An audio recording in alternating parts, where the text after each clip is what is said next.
so go places where you're valued, go places where the measure works in your favor. To make it simple, let's do a simple example to help you understand value and measure and all that. I heard somebody use this example and I like it. You could have the same bottle of water, and if you sell this bottle of water in a gas station, it might cost $1. If you take the same bottle of water and you sell it in a grocery store, it might be $2. If you take the same bottle of water and you sell it in a drugstore, it might be $4. The same bottle of water on an airplane might cost $8. The same bottle of water in a fancy restaurant might cost $15. Do you understand the difference?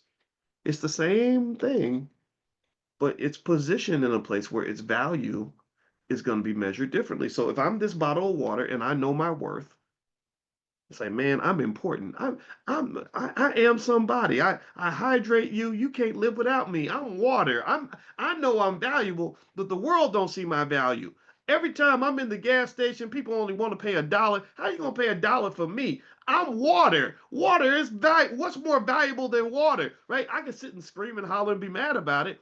Or if I was this water and I could pick where I want it to be sold, I'd be like, no, put me in the fancy five-star restaurant where the one bottle of water costs $15. That's where I want to be. Because I know my worth, and I want to be in a place where I'm going to be measured appropriately. So I want to be around people that are going to see my value.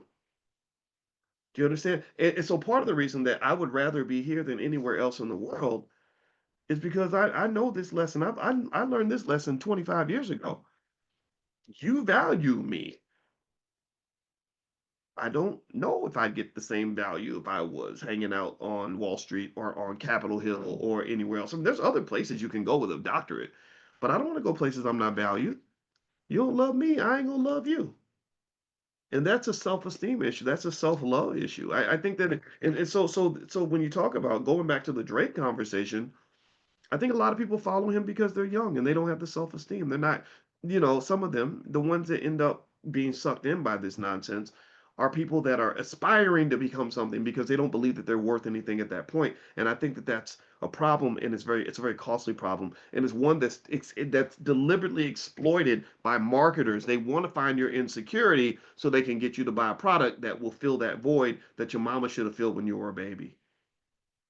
That's why when they were trying to sell products 100 years ago, they called Sigmund Freud, the psychologist, who knew how to map and manipulate the subconscious mind. He knew how to manipulate insecurities to get you to buy products. That's so they worked with Sigmund Freud. They've used his research in the marketing process. Like one thing that they did to get women to smoke cigarettes because they were like, okay, all the men are smoking, they're all going to get lung cancer. So, but we can't get the women to smoke because they don't think it's ladylike. So what they did was they tied cigarettes to feminism. And they Freud said, well, the cigarette is a phallic symbol, like a penis, right? So when the women take the cigarettes, you can subconsciously communicate that when you take the cigarette and you defy society by smoking, you're taking away the man's power, which is in his penis. So the next thing you know, they'd have feminist parades, and they'd all be smoking cigarettes as an act of defiance. It would become symbolic. When my wife she reads 20 books a year, and one book she's read repeatedly. I got to go find the title on the subconscious mind. I said, what are the three things that really impact the subconscious mind the most? She said, trauma, repetition, and symbolism. Trauma, repetition, and symbolism. So if you look at Black people, very few people are more traumatized than a lot of African Americans. So trauma is pretty heavy for us. Repetition.